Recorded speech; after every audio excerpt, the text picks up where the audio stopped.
everybody, it's Romania Black, and yeah, I couldn't wait.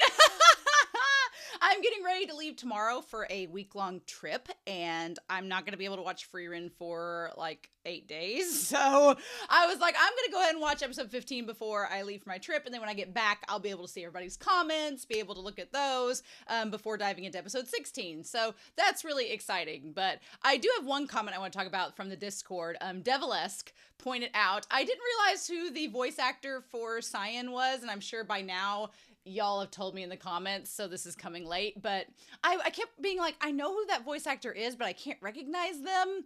I know the voice, but I can't place it, and I didn't want to go online and look up because spoilers. So they let me know that the voice actor for Sein is Gojo's voice actor, and I'm like, yes, of course it is! Of course it is. I shouldn't be surprised. I think Sai's character perfectly fits Gojo's voice actor, absolutely.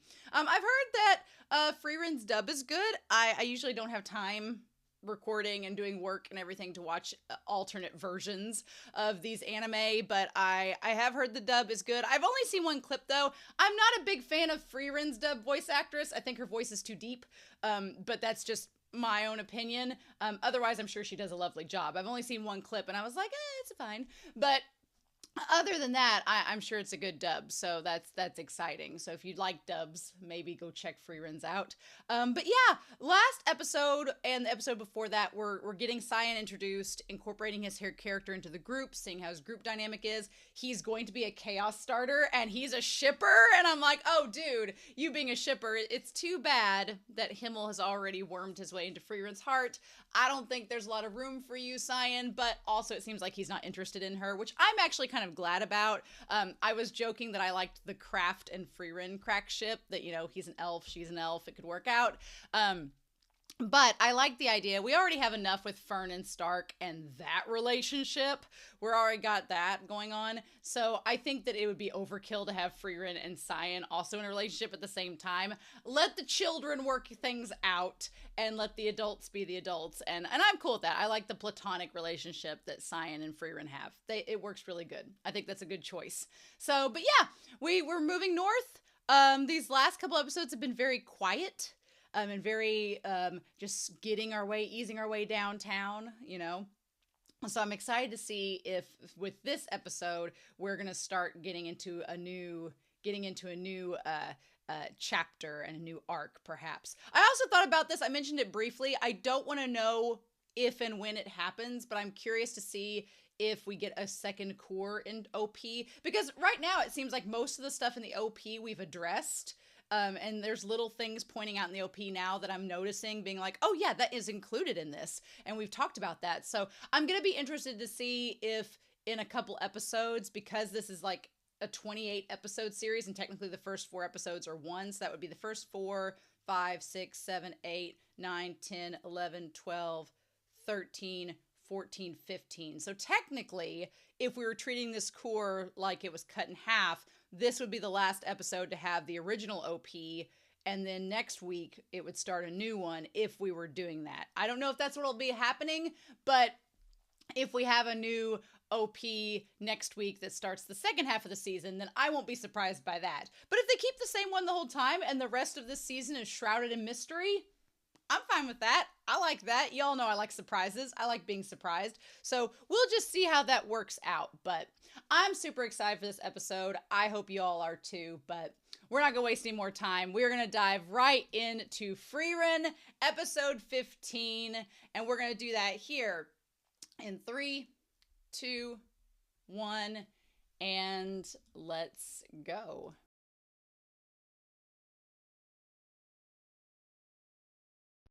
This series does not miss. You know what's so fascinating about this is that I've watched several series now on this channel at this point. At this point, I've watched several series, and some of them are able to. I think that there's a spectrum of pacing that shows can get away with, and I've watched some slow burns. I've watched slow burns that really take their time.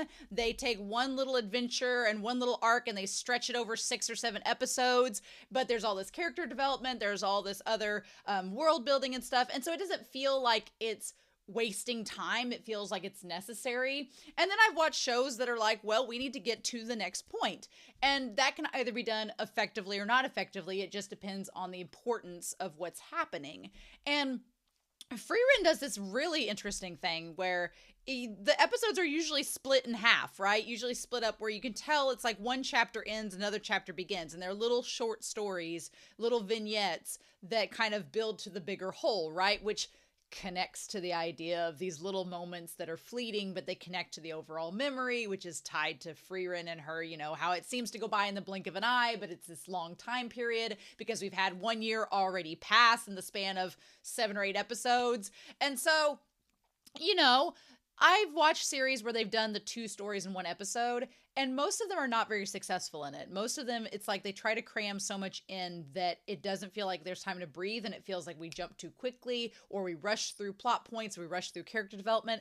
Somehow, Frieren is able to trim the fat, cut down to the base roots of what needs to be presented, but it does so in such a beautiful and very thoughtful way that it just feels earned. Like the pacing feels earned. You're fine with going through that sleep monster in half an episode because you cut through the bullshit and get to exactly what you need to say about these characters and what's going on. And it's done so effectively, and it's done so in a very smart way. And so that's kind of what I love about this series. It's like they don't waste your time, but at the same time, they give you everything you need for character development to make you get more and more invested with the characters. It doesn't feel forced. It doesn't feel rushed. The pacing works really well. And it plays off things that we've it's sneaky. It's sneaky like Frieren because it sets up things that you're like, oh, this character development has kind of been hinted at all along, and now we're seeing a slow payoff of it, and it's really well done. So yes, Smells Like Trouble, I feel like we were going to get the entire episode about the sleeping demon, but no, about the curse creator. But no, that's not what this episode is really about. It's really about developing the relationships between this party of 4, right? I feel like since Sein has joined and we now have a party of 4, it's like now that we have the group together, we need to start developing their dynamics, right? Because we've set up, Stark and Fern have slowly been developing all this time to where the dance at the end feels very earned. Frieren and Sein are getting to know each other and trust each other, and they're the elder of the 4, so their relationship's pretty critical because they have knowledge and experience that Fern and Stark do not. But the little payoffs in this series, like the very beginning, Fern nodding off, and it just, we just passed it off as, oh, she's just falling asleep. But then it pays off when you realize it's connected to the demon. That's so smart. I love that so much. But yeah, the idea that they've been traveling together, Fern and Frieren, for 4 years, and Stark for a year. I feel like what Sein is getting at is like there's something this party lacks. I love his new outfit, by the way. That looks so good. The seat belt over the chest has moved down to his waist as a belt. Looks much better. He looks more like an adventurer than a priest, but he still has that like priestly appearance. Works really well. I agree with Sein. I think what's missing is not the sexy older lady.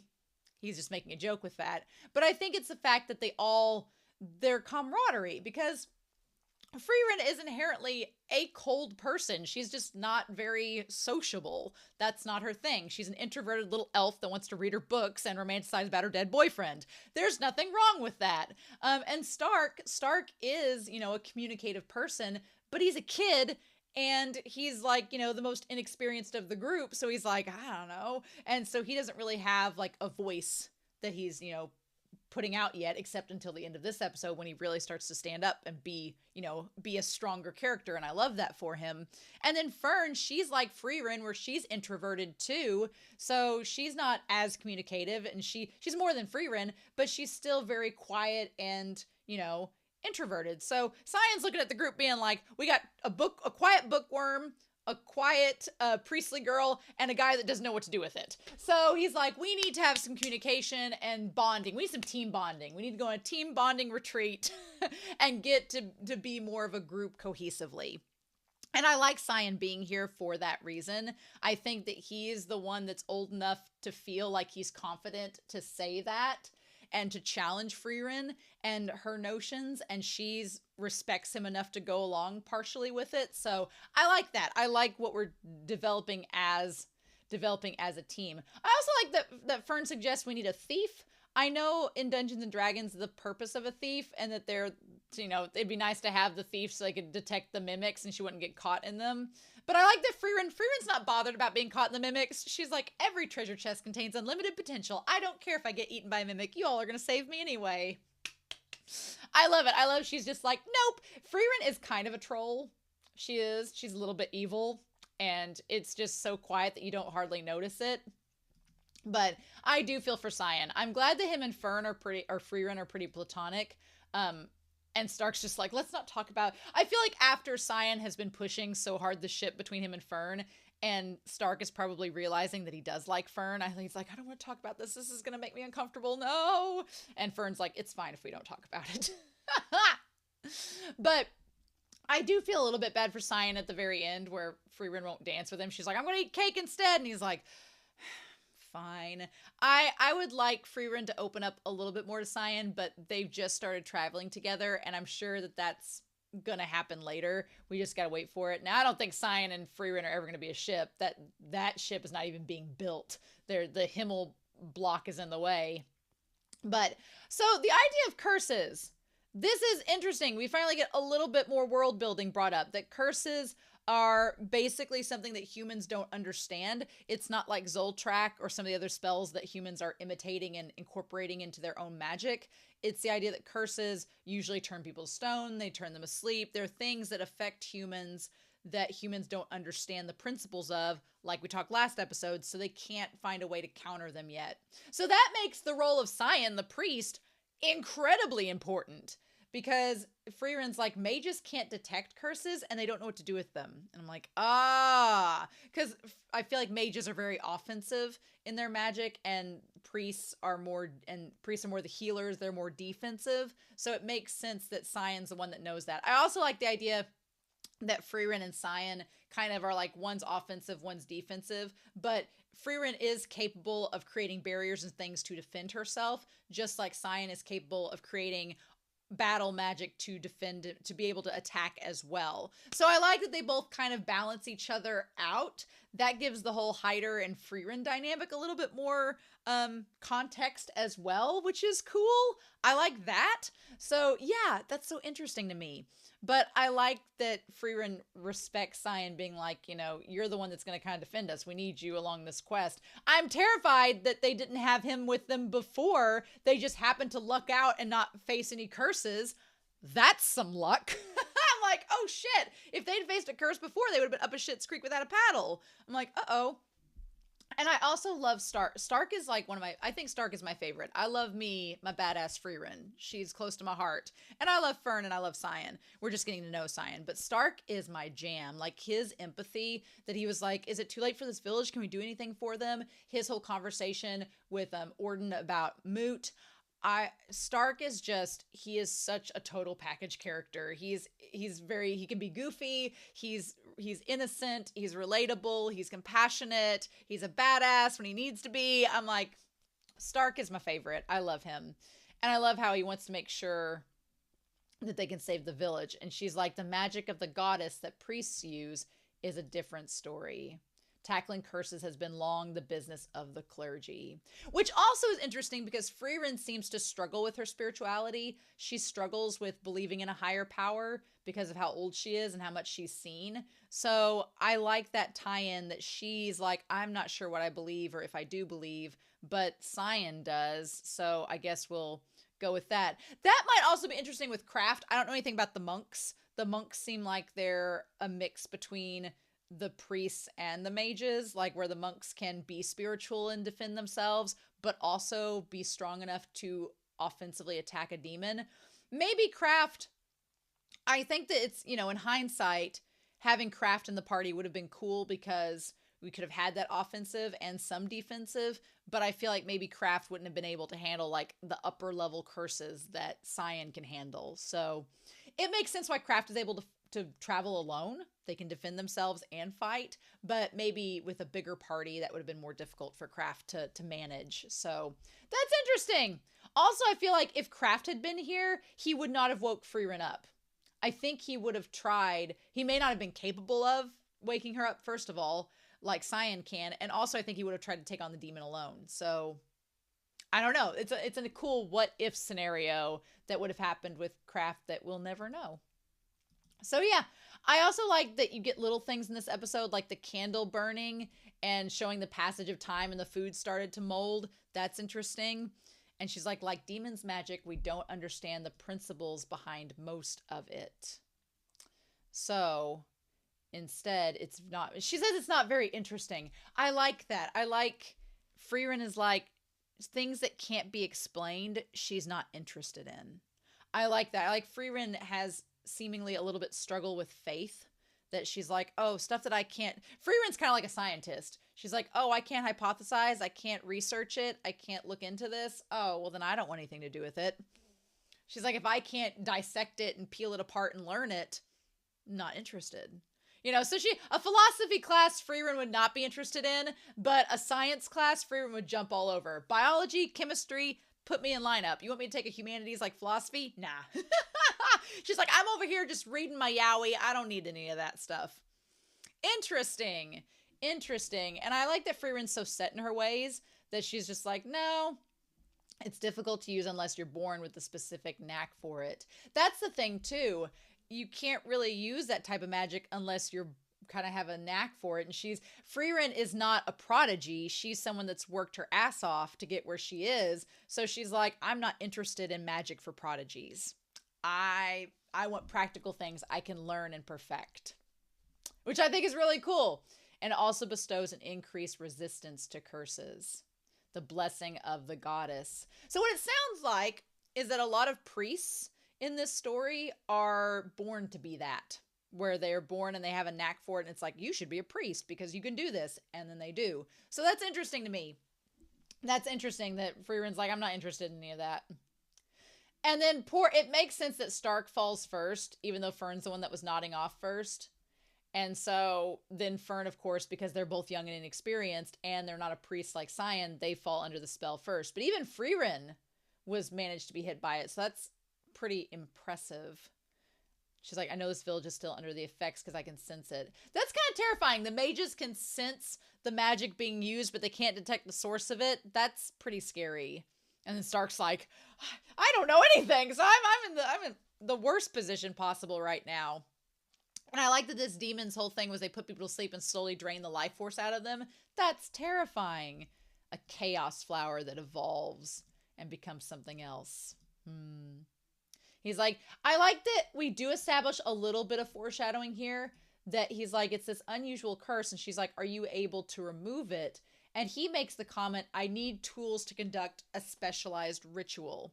So to me, that's setting up foreshadowing that sometime later in the story, there may be a curse that destroying the root cause of it is not going to be a viable option. So Sein may have to use tools to create a ritual to counter it. That seems like a lot of work, but if you face a curse that, and let's say the enemy hides their presence or is too far away to get to in time, then we can use this ritual to counter it. So that's going to be interesting to see if that happens. It'd be faster to defeat the source. And they're like, well, that'll save time. And then they realize that poor Stark is passed out. And they like carry him around to get to a certain spot. And then poor Fern passes out. It was terrifying. It kind of has this like, you know, Wizard of Oz, the poppy fields feel where that always freaked me out, where all the characters start falling asleep and it's like, what do we do? And then Frieren's like, well, let's keep going. And I like that even as she's falling asleep, she tells Sein not to fight alone. She's like, wake me when the monster shows up. And then she passes out. And the thing about it is, I love the kind of the chain of influence that follows, because she trusted Sein, that Sein was going to wake her up. She's like, you'll wake me up. Don't fight alone. Just do this. We'll be fine. And the funny thing is, she probably knew that Sein had talked to Hyder in the past, but I don't think she knew the influence Hyder has had on Sein. I don't think she knows that. I think she's just trusting him, being like, just do what I do and we'll be fine. And she knows he's smart enough to do what she asks. And then for Sein, he goes back to Hyder being like, look, she doesn't make much sense. She's not communicative. She's not really able to be understood. She's too old for us to fathom, but trust her. She'll pull through. If she says she's going to, she will. And I love that it ties to the idea of faith, not just understanding and trusting, but faith. And that ties to Sein's position on the team. He's the priest. He deals in faith. So it's this really cool concept we get in the moment during this battle of you don't understand something, you don't know how to trust it, you just have to have faith that and believing in it that it's going to help you and work out. And it ties to his position in the party. It's just so smart. And it's not, what I love about it is it's not done in a way that's in your face and like forced. It's not preachy. It ironically doesn't feel preachy. It just feels so natural. And this like plant thing with the leaves that are barriers, and he realizes he has to do like Star Wars and like get the bantha shot into the core. Luckily, Frieren's been firing at bantha since she was a wee child in the Elven village. I love it. I love this episode doesn't waste time. We have a battle. He's talking through the battle, explaining chaos flowers merge with the local flora and create this being, this demonic presence. I love that. We get everything we need to know. And then he questions whether or not he needs to wake Frieren up or if he'll have time. And I like that we get the little thing of, okay, the leaves are barriers, but they're also shields. They'll ricochet any shots I have if Frieren fires at it. I like we get Sein's perspective that he's concerned about the village. Are they going to get hurt if she misfires? But then we go to Hyder talking to them. And I like that we have our little moment with Guts. The Guts surrogate that's his best friend. As Hyder's like, look, you just got to trust her. Adventures don't require a mutual understanding or trust. And I kind of like that. He's like, I like Hyder says, look, we were 4 people who came from different backgrounds. We didn't exactly understand each other fully, and we may not have trusted each other entirely when we started out, but we all had a common purpose and a quest, and that's all it took. And it's like, yeah, I love that so much. I decided to trust her words. She swore to defeat the Demon King, and I chose to believe her. I had faith that it would happen. And then he does that, and he's like, I love when he awakens her, and she just wakes up and is like, yep, okay, we're good. And it's great. And then she's like, yep, thank you for believing in me. And then everybody wakes up. As soon as we saw the back of that woman's head, though, I was like, oh, she's going to be the older lady that he likes. That's his type. The older matronly, that's his type of lady. Get her in like her late 30s, early 40s. That's what he's looking for. All right. Sein, I am available if you are interested. Incredible mage. And she's like, well, we made it out because of you. I like that. I like that he recognizes how powerful she is. She recognizes how important and powerful his role was in stopping this being. Love it. And I love when she like gives him the head pats and she's like, good boy. You did it. Look at you. Here's your praise. I don't give it often. But Frieren's like, you saved our lives. So absolutely. Okay. So we find out how long we have traveled. It's been a long time to get to this one little place, Vorig, in the Northern Lands. We're halfway there. And we're halfway through the season. So I don't know. We're halfway through the season and we're halfway there. I'm like, are we going to get to heaven by the end of this season? I feel like we're not. I feel like we are not going to get there. We're near Oyster. The name is horrible to pronounce. I know you all have told me how to pronounce it, but I don't have my notes with me right now. But we're near the big city here. I'm wondering, leaving Vorig and going to the big city, if we're going to get stuck here for part of the season. And because I'm like, I can't see us making, heaven seems like the final destination. So I can't see us making it there in one season. So I feel like when we get to this big giant city next to Vorig, even though we're at the halfway point, we're going to get stuck here a while. I feel like stuff's going to happen that's going to stick here for a bit, but we'll see where we go with that. Anyway, they find out they're out of money. which is because Frieren's just like, oh, we'll just keep supplying. We're going to go. I feel like Frieren's been on her own enough that she's been able to scrape by. You know, like when you're single and you live alone, you're able to like eat a Hot Pocket and you don't need a lot of supplies. So you can live off less. But when you have a family of 4 that are eating every day, suddenly you have more supplies that you need and more things to worry about. So it makes sense why they're out of money now, especially, Sein's buying all the booze. Joking. But I feel like now they're out of money and Freeman's like, oh, well, crap. This is awkward. We need money. I'm not going to lie. This is the most random and obscure reference that you will probably be like, really? But when the one man shows up, he looks exactly like Stark's father. Same eye injury, everything. I was like, what? So I was really confused for a hot second. I thought maybe they had lied and like the village was just a front and they were actually from this mansion and they were going to reveal he was his dad and that was it. But no, I'm glad we went this route, even though it's interesting to note that they are so similar. I guess it was for confirmation to Stark that the village has been destroyed. I still think that Stoltz and the dad are alive. I don't know. I still think they're alive and scrounging around out there because they're warriors. They can live on. I think they escaped, or Stoltz might have escaped, or the dad might have escaped. It would be interesting if, kind of like in this, if we have Orden here, whose son Wirt dies, and he regrets Wirt's death and regrets being mad at him before he goes. It would be interesting to me if Stark's father lived, but Stoltz did not, even though I want to see more Stoltz because he's such a good character.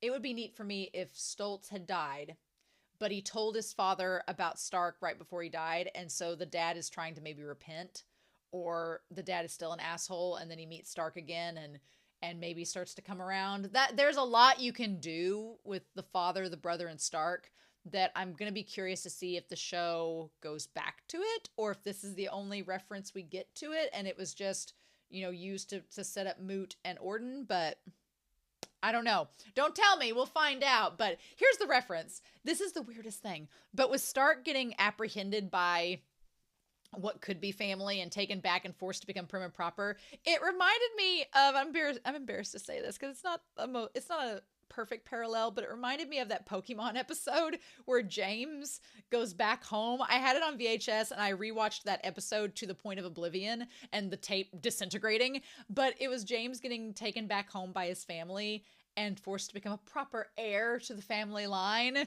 and had to go through all this etiquette training and everything. The butler, Gable, reminds me of the butler in that episode. I just wanted Stark to get his Growlithe and run away. It's the weirdest reference, but the whole time watching this, I was thinking of that episode being like, man, I was waiting for there to be a Jezebel. You're not running properly. Let me show you the correct way. I'm just waiting for it, and it never happened, so that was good. But yeah, just the idea of them examining him and realizing he's exactly who they're looking for. My friend from college, he actually, little side note, he went to New Orleans in the US to audition for Jurassic World when that movie was being filmed down there. And he was standing in line being auditioned and 2 casting crew people came out and did exactly what Gable and the dad are doing to Stark. They did exactly what they did. And they were like, you actually look like Chris Pratt from behind. And so my college friend was actually Chris Pratt's stunt double in Jurassic World. If you ever see the back of Chris Pratt's head over a distance and you see him in the thing with the raptors, that's my friend. My friend from college. He does the stunt double work for him. Fun side note. Who you know? Small world. Jurassic World. But yeah, so the guy here gets them to come to the mansion. I do feel sorry for Stark throughout a lot of this. Because Stark is like, Stark's like, this is not what I want. I feel like Stark is very much found family. Stark, with the exception of his brother Stoltz, he does not care for his biological family. He's like, I was kind of abandoned by them, except for my brother, who is cool, and I don't have any interest in them. I love that he has accepted Eisen as his father. I'm like, fuck yeah. I was like, yes, Eisen is his dad, and he wants to go back and tell his father all these stories, because he had an argument. I love that they tied the dad, Orden, with Wirt having the argument before he left, and he never got to have closure, with Stark wanting to have closure with Eisen and telling him all these stories. I don't want Eisen to die until Stark gets back and tells him. Even if it's on his deathbed, I don't want him to die until he gets back. I'm like, no. But we find out that Orden family is one of the 3 great families in the Northern Lands. And I was like, is that going to make like Stark royalty or something, or nobility? Kind of biologically, but not really. So I liked that. I liked it wasn't totally like the cliche of, oh, the ragamuffin tramp character actually is a prince. Like, I'm glad we didn't go with that. I also love that Frieren knows that the grandfather of Orden was a high-handed man. That's hilarious to me. And he's like, what's this nonsense? He doesn't know who Frieren is, which, fair, I don't think their family would talk about her. And he's like, I'm having a conversation with Stark right now. And she's like, fine. I see when I'm not wanted. But I felt bad for Stark because he clearly wants nothing to do with this. He's just helping out because they need the money. I felt the fact that the dad, Orden, keeps calling Frieren mommy's permission. I was like, oh, honey, you don't want this woman to be your mother. I'm like, I don't know. And Sein's just like sipping his tea, not saying a word. It's great. And then I like that Frieren's like, let's get out of here. I respect Frieren for being like, we don't need to talk about this. We don't need to listen to this. And Fern's like, we actually have no money. And she's like, fine. I like that Frieren ain't too proud to beg. She's like, fine, we'll listen to what you have to say. And they're like, we want you to pose as our son for the upcoming soiree where we have all this political hubbub so people will think you're alive. Now, how they're going to... what they're going to do after this party, now that they've seen him and seen him dancing, how they're going to cover this, it seems like just a Band-Aid over a gaping wound. So there's that, but I guess they'll figure that out. I guess they'll fake a carriage accident or something to explain it. And they're like, Wirt died in action, so we need you to... The only people that know are Gable and some trusted men. And so, like, we have this political... They're like, the fortress city is key to the region's defense. So they establish that they can't allow morale to fall while they're rebuilding the forces they lost. So they're like, we just need for the next 3 months you to kind of be like, no, the prince hasn't died. And then once our forces get rebuilt, we'll be like, oh no, a carriage accident. He's actually gone. Seems like a Band-Aid over a wound, but I get why they're doing it. It makes sense. We have to show them Wirt is alive and well. And they're like, and he's like, we'll give you all this gold. And I like that Fern immediately is like, that's food and snacks. Like the supplies, forget that. Like the food and snacks, she's like, we're going to have some good food now. And Frieren's like, we are foodies. I like that Frieren's like, throw in a grimoire and we got a deal. And he's like, you can take any from the library. And she's like, yes. Throw me in a free book and we're set. We're good to go. But then they explain the scar as part of his injury. And Fern, I like that Fern is like, look, I know you don't want to do this, but we really need the money. Can you like put yourself out for a little bit? I love, also, the whole time I was thinking of the moment where you see Gable like dressing Stark up and going on the horse ride, which is hilarious. He's like, I don't want to ride horses.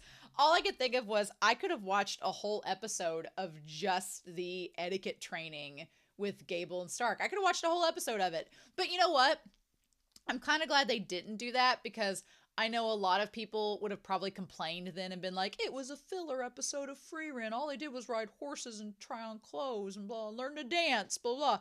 So I could see people complaining. And I guess I'm glad the anime was like, you know what? We're not going to let you bitch about this being a filler episode. So we're just going to show you it happening, explain it happens over 3 months. You're fine with that. If not, go read some fan fiction. Go get a grimoire of your own.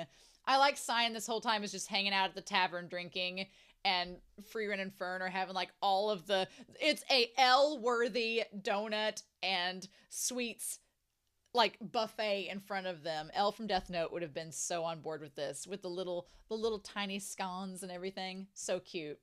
And then poor Stark. He even gets like, it's almost like the princess treatment. I do like, again, I like how this show kind of subverts gender tropes in series, because normally you think of like Little Mermaid where she has to learn the etiquette and how to dance and all this, and here it's Stark learning all of that. I think it's like a cool subversion, and it makes you like Stark's character even more. And he's like, it's hell, but then he practices taking her hand, and of course Fern's like, this doesn't suit you, this isn't like you, what? But you know, she's hiding that she secretly likes it. And then we have the conversation between Orden and Stark about Moot. I'm sad that his name is spelled Mutt, but he's like Moot. And what I like about this is at first I thought that it was going to be like a situation where Orden treated Moot the same way that Stark was treated. But what's interesting about this, and I think is kind of maybe a little foreshadowing, is the idea that we actually get Orden talking to Stark about why he's doing the things that he's doing with Moot's character. He's like, yeah, I'm treating Moot harshly, but that's because I want him to get strong. I want him to be strong, so he's showing little improvement, but he is trying hard, and I'm recognizing that. So I don't want him to get a big head and stop working hard, so that's why I'm so hard on him. That's why I'm doing the tough love. Now, the question is, did Stark's father think that? From what we've seen, no. From what we've seen, Stark's dad did not like Stark, thought he was a failure, and did not think he was working hard. And Stoltz was the one that was kind of like, no, he's working hard. Let's recognize that. So I don't know if this is foreshadowing because Stark has seen how Orden is treating Moot and what his actual thoughts are. I don't know if Stark meets up with his dad in the future. If he does, if he's going to have a conversation with him and be like, look, I met our relatives. Here's how he was. Was that how you were with me? And the question is going to be whether Stark's dad says, yeah, and they can reconcile, or if Stark's dad's like, no, I really thought you were a failure. And it's going to be like, so you are different. So that's so interesting to think about. And I'm going to like file it away in the back of my head, wondering if we're going to get to any of that in the future. We'll see. But I do love that. I think Stark doesn't feel at ease with a sword at all, which again ties back to that sword of truth and whether he would actually take it or not. I feel that because it's also a representation of the sword represents his family, the axe represents Ison. And he's kind of like he gave up on the warrior family that he was born in because they didn't accept him. He's gave up on the sword and he accepted the axe that was from his found family with Ison and who he actually acknowledges as his father. So that's also why I'm kind of glad that he, I guess in hindsight, that he didn't take the sword, because I feel like that would be almost him giving up on what Ison taught him to accept his, legacy as a warrior to being a hero. Him not accepting the sword and keeping the axe cements that he's Ison's son. And that's the kind of warrior that he is instead. And I'm like, I love it. It's so good. And again, Frieren does not have to spell that out for you. It puts it out there and gives you like little expressions, little things. And the guy's like, this isn't your village, this is something different. But, people aren't going to judge you like they did there. But the show doesn't like preach it to you or make it forced. It just lets it naturally happen and you figure it out. It's great. And the dad saying someday he'll be a stronger knight than me. That's the thing. We just don't know if Stark's father believed that or not. I don't think Stark's dad believed that. I think Stark's dad is not like Orden. Stark's dad really did just believe Stoltz was the prize of the village and Stark was just a failure and like, why are you keeping on trying? But maybe if we see his dad again, he'll realize he was wrong. I don't know. I like this story. I like this story gives us similarities between Orden and Stark's dad and them, but doesn't make them exactly the same. So then they tell Fern that she has to be Stark's escort and learn etiquette, and so she can go to the dance with him, because obviously no other woman is going to work for this because they want to keep it that Stark is not actually Wirt. And so then they're like, well, it's either you or Frieren goes with him. And Frieren, she's so evil. She's just like, have fun, Fern. I love Frieren like, nope, I'm too old for him. You go. It's up to you now. What a troll. I freaking love Frieren. She's hilarious. I did love that periwinkle color on Fern. It was so pretty. And her with the corset and everything.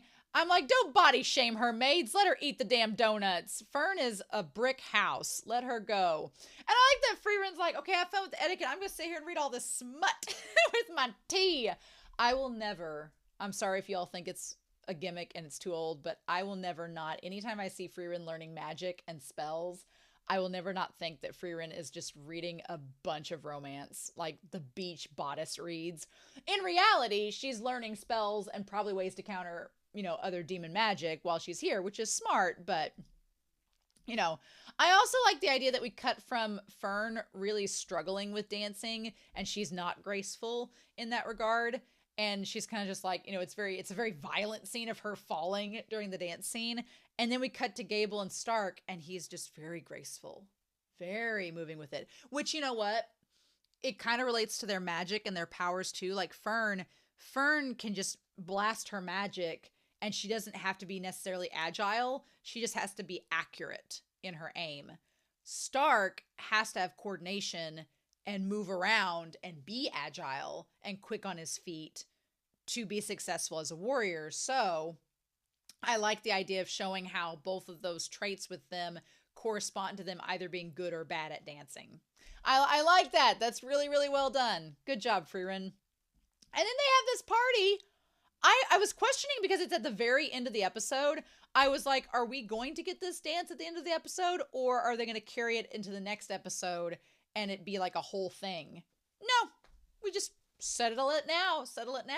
I like this dance hall where there's antlers everywhere. This feels very much kind of like a Viking town, a Viking city, which kind of like goes in line with the warrior tribe from Kree that Stark is from. So it kind of aligns in that. And you see the sword, like their emblem is a sword amidst all these like pillars or these stones.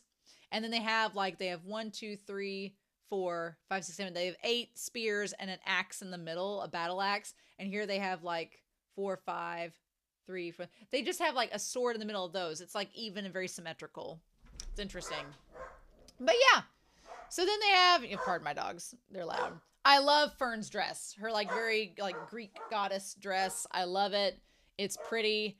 And I love when Stark's like, we need the money, right? And she's like, I'm sorry. I like that Fern acknowledges, she's like, I didn't realize what all you had to go through. And if I knew, I probably wouldn't have agreed to this, because even though we're getting the money, it was really hard.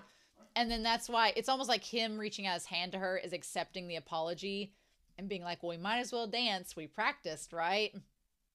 And she's like, this really doesn't suit you. But I loved their dance so much. It was beautifully choreographed. It felt like a real dance. It didn't feel like it wasn't. I wondered if they did motion capture or rotoscope or something for this, or I wonder if they had people dancing and they just animated over it, because it felt real. It didn't feel like, in Yuri on Ice when they're skating and it's very dramatic and anime and animated. It's like the moves are real and can happen in real life, but are they as exaggerated as they are in Yuri on Ice at times? I don't know. Sometimes. Depends on the episode. But here, this felt real. This felt like a real dance. I like that it starts out slow and kind of awkward, kind of like their relationship. It starts out cold and awkward and stiff, and then as their relationship have gone, they've got more comfortable around each other, and it slowly starts to flow better. And that feels like their relationship in this episode, where he kind of he's able to lead the way because she's the one that's kind of nervous about dancing, and he's able to lead her around. I love it. I also love that Fern is a really good body, I'm just gonna say it, a good body representation for women, because Frieren is petite. That's her character, and that's fine. People, men and women, are of all shapes and sizes, which is great. But I feel what I love about Fern's character too is she's not model thin, or she hasn't the side, the 19-inch waist and the big boobs and the big ass and all this, and very unrealistic,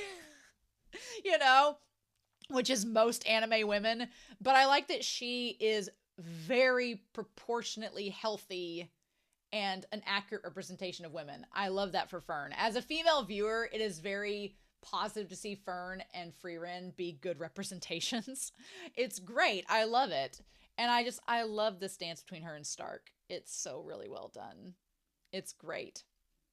And her with the little butterfly clip. But yeah, them getting close to one another and everybody watching, and Orden being like, yep, that could have been my son, but it's just so sweet. It's nice. And poor Sein, they're having this beautiful dance, and he even dips her, which is so sweet.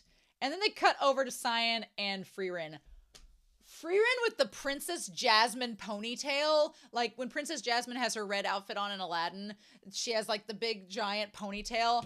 I want more of that hairstyle. I like her pigtails fine, but that ponytail is beautiful with the braid around it. I want more art with that and like her little white dress. I would be Frieren at any party. I hate dancing. I have no coordination. I have 2 left feet. I don't like dancing.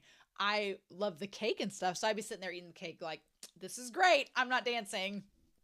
And I love that Sein's like, shall we dance too? She's like, no. I'm going to eat cake. And he's like, we really need an older woman. I feel like in that moment, maybe Sein realizes there's still like a little bit of a barrier between him and Frieren. Or maybe, I feel a little bit bad for Sein in that moment because, Stark and Fern clearly are developing a relationship with one another that when this is all said and done could extend beyond just being a mage and a warrior. Sein, though, I feel like he tries to reach out to Frieren in that moment to develop that little bit of faith, that little bit of trust a little bit further. And she's like, nope, you're not ready yet. I've only known you for like a month, for like 3 months.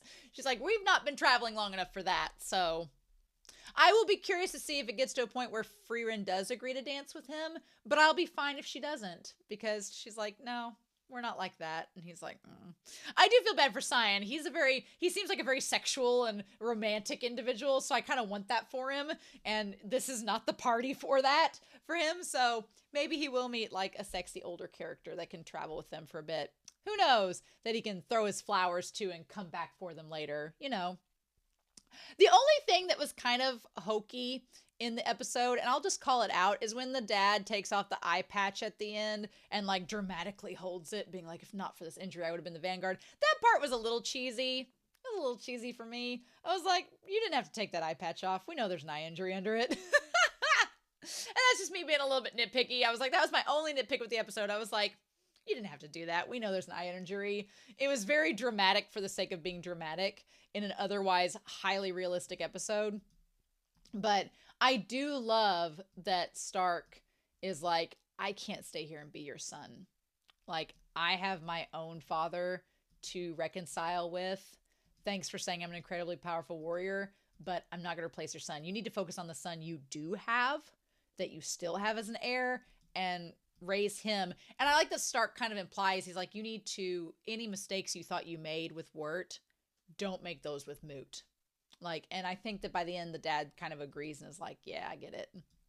He's like, I parted with my master in anger. I love that flashback though, where he explains, he's like, I told him I never wanted to see his face again.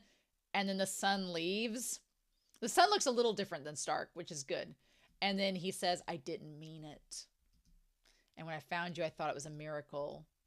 And I like that Stark's like, yeah, I said something I didn't mean either. I like the reversal. We have the father that said something to the son he regretted.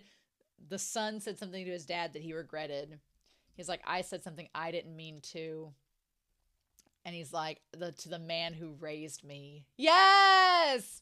He's like, so I have to go back to him. And I have that mutual understanding. It's so good. And then we have the final scene where she's choosing the grimoire. I love that Gable's just standing there quietly and Fern's like, he's about to die. You have to pick the novel now. And he's just like, please hurry. And Frieren's just sat there for like 20 days. She's like, but I've read all of them, but which one do I take with me? They were all so good. I gave them all 5-star ratings. Which one do I take? Fern, which one do you think is the better climax? Oh, to have the struggles of Frieren. Oh, to have the struggles. Hilarious. And then Sein and Stark waiting out there. And then Stark, I like Stark's little smile when he sees. I like that they've been standing there the whole time while she's been choosing the book. And they're just like, come on, girl. And then I love Stark's smile when he sees Moot and the dad practicing. And the dad helping Moot like he was trying to help Stark. Yeah. And when Fern looks at Stark and sees him say that, and like Stark seems to have so much more confidence in himself after this episode, and Fern being like, oh, confidence is attractive.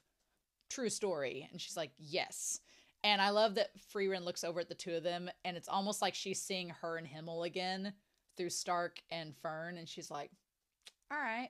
I feel like there's a part of Frieren that wants that for Fern, because Frieren regrets not being able to tell Himmel all that she thought. That's why they're going to heaven in the first place. So I feel like she's happy in that moment knowing that Fern and Stark eventually down the line are not going to have the same regrets that Himmel and Frieren had in their relationship. So, or that Frieren has for Himmel in her relationship. I don't know if Himmel has regrets. Probably not. He's probably going to say he didn't have any regrets, but I love that. And she's like, all right.